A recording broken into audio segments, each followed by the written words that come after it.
nhưng tôi làm phải thì rồ ra anh tôi vùng rồ ta với cả xử lý cho kia rồi nào nhưng tôi lúc nào phải chịu chụp đúng là anh thật rồi, em còn tưởng mình nhận lời người ta. Chẳng phải anh là bác sĩ sao? Sao thoát cái đã biến thành cảnh sát thế này?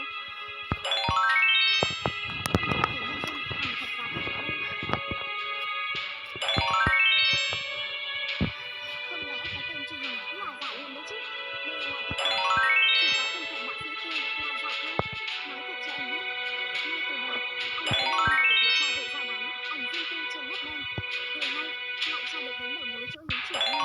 Cô ta đăng ảnh chụp chân của mình với phát chất nữ bên trên mạng.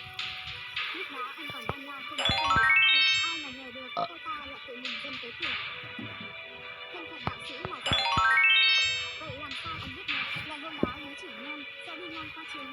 Anh có thể nói nữa là chuyện thế nào vậy? Trước khi tới trường của các em, anh đã kiểm tra camera giám sát chỗ chúng ta ngồi hôm đó là con đường bắt buộc phải đi qua của cả trường. Cho dù là ngờ hay trá, cũng đều phải đi ngang qua đó thôi. Còn về cuối thềm á,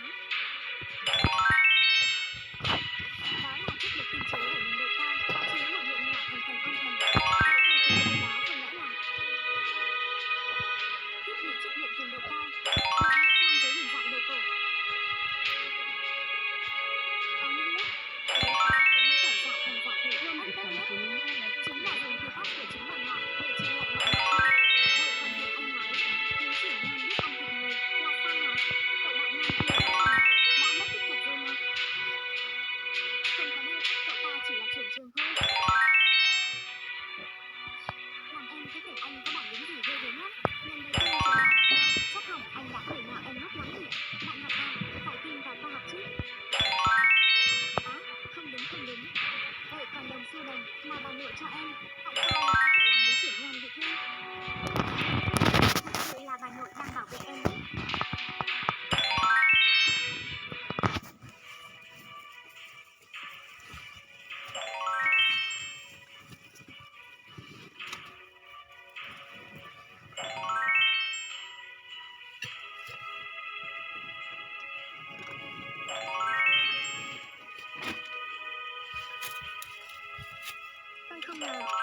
Tôi không ngờ cậu thực sự đã đến gặp tôi. Tôi đến cũng là muốn thằng Lâm Du và Dương Giang hỏi cho rõ ràng. Sao cậu lại đi đánh bảo tôi? Chẳng lẽ chúng ta không phải là bạn sao? Có vẻ cảnh sát đã nắm hết đối tượng rồi. Những tấm ảnh đó bán ở đâu? Bán được bao nhiêu tiền? Đúng chứ? Nhưng họ không nói cho cậu biết. Sao tôi lại làm vậy? Để theo tôi lừa dối tuổi sao à? Cậu chắc chắn chưa từng thấy qua cảm giác một chiếc bánh bao bẻ là bữa cơm của em. Bố mẹ tôi chỉ yêu thương đứa con trai tôi thôi.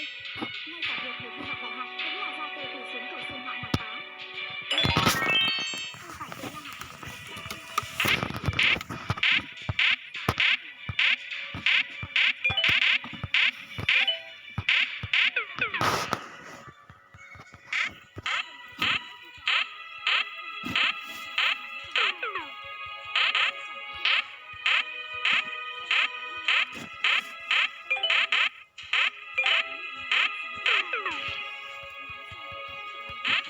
chết thì còn đang có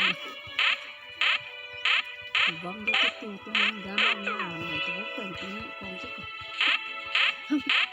mà tiền bao giờ được cơ mai xây sân cái gì vậy kiểu gì mà không được mình làm gì á đi đâu á tại vì